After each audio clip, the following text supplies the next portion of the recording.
Hi everyone, welcome to week 5 of our spring semester of delight.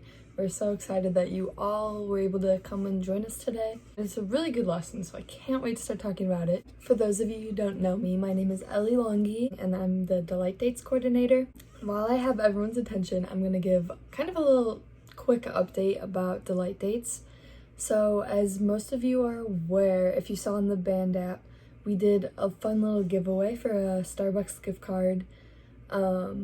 So we had several girls that went on Delight Dates and submitted pictures, and then I put all their names into a raffle and we chose a winner from there. So if you would like to win a future raffle for probably a Starbucks or Dunkin' gift card or anything of your choice, then go on your Delight Dates when we send them out and send us a picture. But yeah, thank you guys. Okay, so for this week, we are focusing on Acts 8 and 9, and the big theme is all about imparting versus impressing. The really exciting part about this week is that the story is more positive, because I know the last few weeks have been kind of negative, but now we finally get to see some good news in the Bible. So there's a lot of persecution of the early church, and we hear of a lot of people like Philip who will go and travel to different places and just talk to the people there. So Philip goes to Samaria, which is interesting because Jews and Samaritans, they just didn't get along. Jews thought of Samaritans as being lesser than them. So while Philip is in Samaria, he begins performing miracles. It says casting out demons and healing the sick. So through that, he's teaching about Jesus. And then we learn of another guy named Simon the Sorcerer, who was a local magician in Samaria.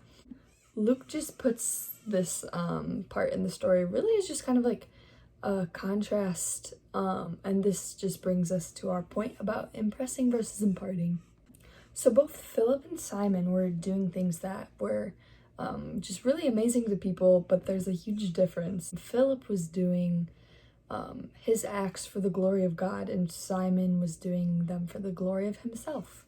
So Simon was impressing the people, and Philip was imparting Jesus to the people. And what I really like about what's written in the Delight book is that right in this moment, she points out a really good point. When I was first reading this, I was like, oh, I'm definitely a Philip, I'm not a Simon.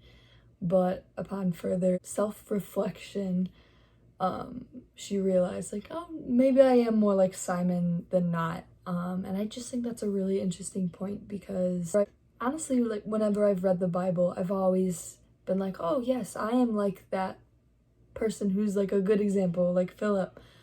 But in reality, I'm a sinner and I make mistakes. So anyways, through this comparison between Philip and Simon, we're really able to get a deeper understanding of the difference between impression and impartation. And really what it comes down to is that impartation transfers Jesus to people's hearts. It's eternal, it's not a temporary thing. An impression, while we like to impress people, it's just not lasting. It's just temporary, and yeah. And that's just a really difficult thing to do, especially in today's society where everything is set up in a way that you just are seeking attention and validation from strangers. It's hard to not want to try to impress people, especially on social media, Instagram, whenever you post. Well, it feels good to get compliments and for people to like your post and comment and all of that, but it just is not important. And we treat it like it's too important. I know I definitely do that. So I think what they're really getting at in this chapter is that we should really strive to glorify God in the things that we do, rather than glorifying ourselves, even though society tells us otherwise. Okay, so back to the story. Just at the end of Acts 8, Philip is able to just be a disciple in Samaria, and many Samaritans, including Simon, accepted Jesus and are baptized. Okay, so now moving on to Acts 9, we get to hear about Saul, the ruthless persecutor of Christians, who becomes Paul, a preacher of the good news of Jesus. So I know that a lot of you are probably familiar with this story, but I'm just going to give kind of like a brief overview of it, and I'm also going to point out some interesting things that you may or may not have known. So Saul, of course, is persecuting Christians and just doing a lot of really horrible things, but a comforting aspect of this is just that no one is out of reach of Jesus. If God can choose to love someone like Saul, he can love anyone. A more disturbing aspect of Saul's story, though, is that he thought he had the right intentions. He thought he was doing the work of God by killing Christians. And that just goes to show us that we don't know everything. We're not always right. We are called to be people of strong conviction who simultaneously hold our beliefs with humility. You know, we won't always get it right, but we have the Holy Spirit within us to help guide us through the way. And God has his ways of really reaching people. So for Saul, he blinded him and yelled, "Saul, Saul, why do you persecute me?" Which is interesting because Jesus himself wasn't the one being persecuted, right?